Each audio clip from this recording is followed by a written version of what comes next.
आपका स्वागत है हमारे डेविल टीवी यूट्यूब चैनल में। यह कहानी सच्ची घटनाओं पर आधारित है। चलिए शुरू करते हैं। पुराना कमरा और काली परछाई। यह बात करीब 2 साल पुरानी है। रोहन को अपनी कॉलेज की पढ़ाई के लिए एक नए शहर में शिफ्ट होना पड़ा था। बजट कम होने के कारण वो एक पुराना और थोड़ा सुनसान इलाके में स्थित मकान किराए पर लेने के लिए मजबूर हो गया। मकान मालिक ने उसे पहले ही फ्लोर का एक बड़ा सा कमरा दिया, जिसका किराया बेहद कम था। रोहन खुश था कि उसे इतनी कम कीमत में इतनी बड़ी जगह मिल गई, लेकिन वो इस बात से अनजान था कि उस कमरे की एक अपनी ही खौफनाक कहानी थी। पहली रात का एहसास। पहली रात को सब कुछ सामान्य था।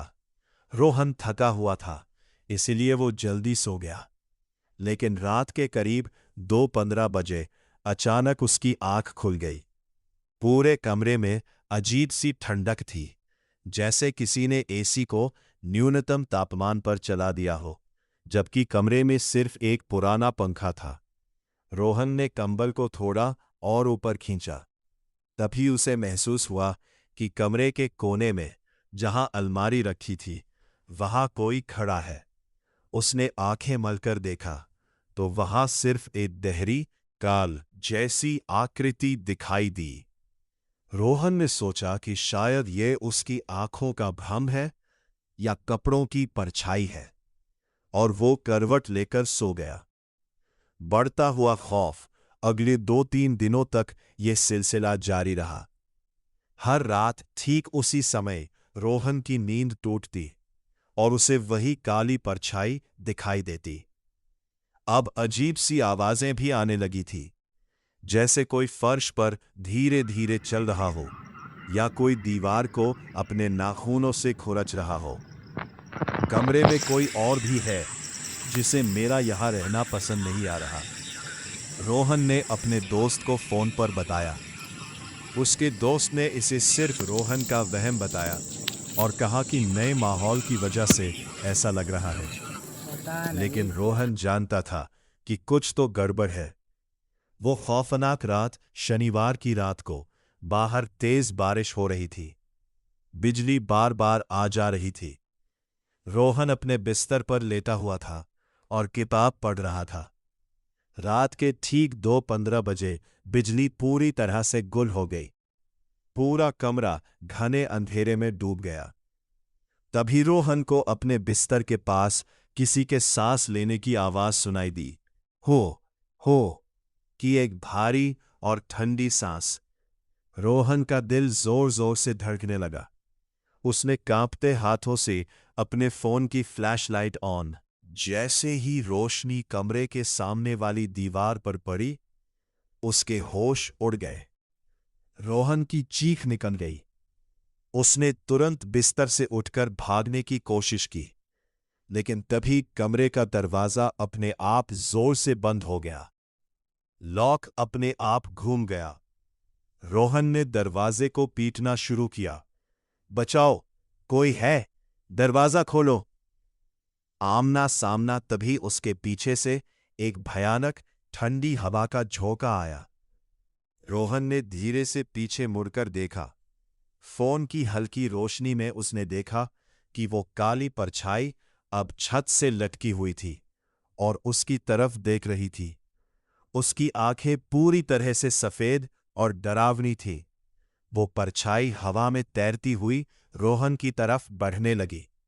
रोहन ने अपनी पूरी ताकत लगाई और पास पड़े एक भारी स्टूल को उठाकर खिड़की के कांच पर दे मारा। कांच चकनाचूर हो गया। रोहन ने बिना सोचे समझे पहली मंजिल की खिड़की से नीचे लॉन में छलांग लगा दी। सुबह की हकीकत, नीचे गिरने की वजह से रोहन के पैर में फ्रैक्चर हो गया था, लेकिन वो दर्द भूलकर घिसटते हुए मुख्य सड़क की तरफ भागा। सुबह जब उसे अस्पताल में होश आया, तो मकान मालिक और पुलिस वहां मौजूद थे। बाद में आसपास के लोगों से रोहन को पता चला कि उस कमरे में साख पहले एक आदमी की रहस्यमयी परिस्थितियों में मौत हो गई थी, जिसकी आत्मा आज भी उस कमरे पर अपना हक समझती है। रोहन ने उस दिन के बाद कभी उस तरफ मुड़कर नहीं देखा, लेकिन आज भी जब रात के 2:15 बजते हैं तो उसकी रूह कांप उठती है। पुराना कमरा और काली परछाई, भाग 2, खौफ का अंत। अस्पताल से डिस्चार्ज होने के बाद रोहन अपने होम टाउन वापस चला गया था। पैर का फ्रैक्चर तो कुछ हफ्तों में ठीक हो गया, लेकिन उसके दिमाग पर लगा गहरा सदमा ठीक नहीं हो रहा था।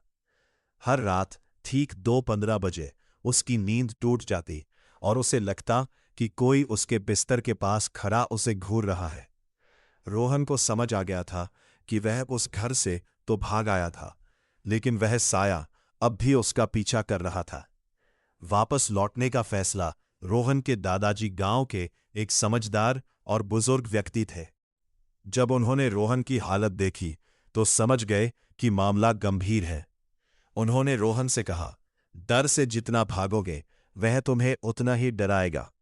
अगर उस साए से मुक्ति चाहिए तो तुम्हें वापस उसी जगह जाना होगा और उस अधूरी कहानी को पूरा करना होगा। रोहन बुरी तरह डर गया, लेकिन रोज रोज घुटने से बेहतर उन्होंने सामना किया। को मुक्त करना चाहती थी।